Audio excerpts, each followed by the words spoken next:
The UFC is headed back to the Apex for a pretty exciting UFC Vegas 103.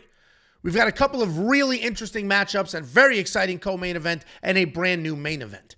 My name is Angelo, and I'm going to give you my PrizePicks entry for UFC Vegas 103. If you don't know what PrizePicks is, it's daily fantasy. You come in here, you say more or less than any of the numbers you see on the screen, you put a few together, and you can make a ton of money. They'll even give you free money to play. The only thing you need to do is build yourself an entry, throw $5 on it, and they will give you 50 instantly that you can use on anything you want. I'm going to give you an entry right now. Spend $5 on it. And then you will instantly have $50 to build another entry, to play with a difference or do whatever you want. But get the free $50. Just go to wewantpicks.com/prizepicks. You got to use promo code WWP, and then that $50 will hit your account right after you place that first entry. I'm about to give you an entry. wewantpicks.com/prizepicks, promo code WWP. I'm going to focus very squarely on this weekend's UFC fights. But if we look across the top, we've got baseball, basketball, PGA, tennis, a couple of video games in the mix, darts, which confuses the shit out of me, but let's focus on some fights. Right off the rip, I'm going to do more on Charles Johnson's significant strike line. Charles Johnson's an interesting guy to break down because at times he can be sort of a hang out on the outside distance striker, and other times he's a forward pressure striker. Typically, though, he will get some decent volume. He will get the numbers up. He's got cardio for days, and he'll stay busy. The reason I like this matchup for him to get past the numbers is because his opponent, Ramazan Temirov, is just going to come forward, nonstop, swinging like crazy. And when that action is brought to Charles, then Charles is going to go ahead and meet that head on. He's going to get some strikes going. He's going to get his hands going. He's going to get his volume going. So I think Charles Johnson gets past this number. I think he meets Ramazan Temirov right smack in the middle of that fight. And the striking volume will get there, and I think he hits that number. If we go down, there's not a lot of other significant strike lines that I like. Montana De La Rosa, 49.5. Female fights tend to have decent lines, but she is a wrestler. So if she's going all in on the grappling and the wrestling, takedown after takedown after takedown, well, then all of a sudden she's not going to get the significant strike line that we think she will.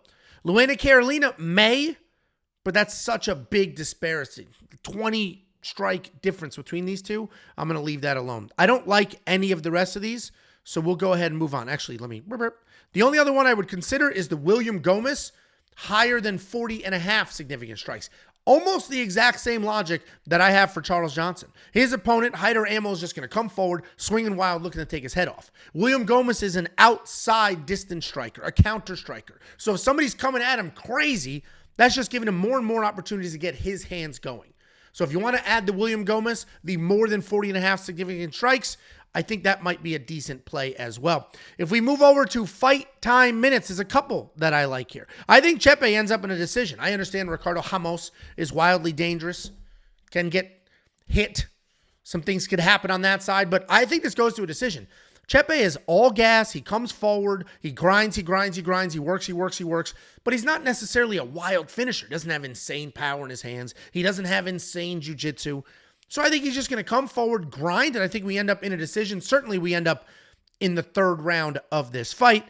And the other one that I like is we're going to do the less on the Cody Brundage Julian Marquez fight. 6.5 fight minutes. I don't think this is leaving the first round. Julian Marquez was just knocked out twice. Back-to-back. Knocked out. His last knockout loss was sub 1 minute.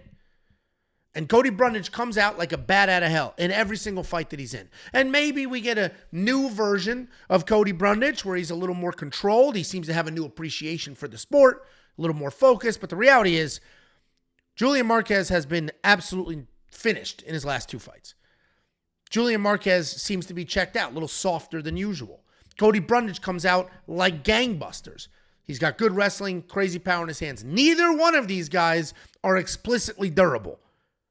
I don't think we're going to get a very long fight here. I'll do the less on 6.5 fight minutes. There's some advantageous line movement here because this was 5.5 fight minutes just the other day. So that means people bet it up.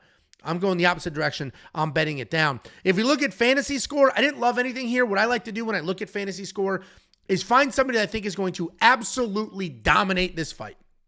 Get a finish where I don't think they're going to, where the stats don't think they're going to get a finish. Get a bunch of takedowns that may not be accounted for in their normal run-of-the-mill.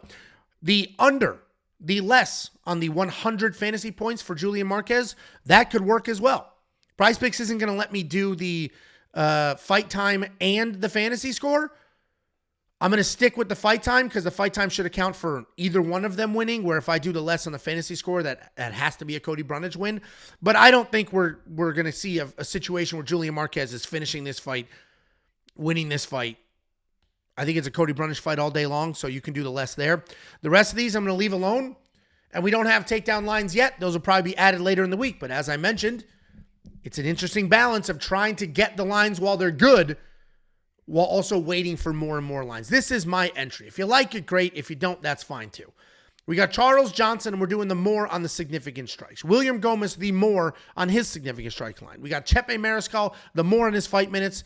And then Julian Marquez, the less on his fight minutes. I already have this built, but if you want to copy it, great. Good luck to you. If you don't want to copy it, that is fine as well. Just get your free money. WeWantPicks.com/PrizePicks, promo code WWP.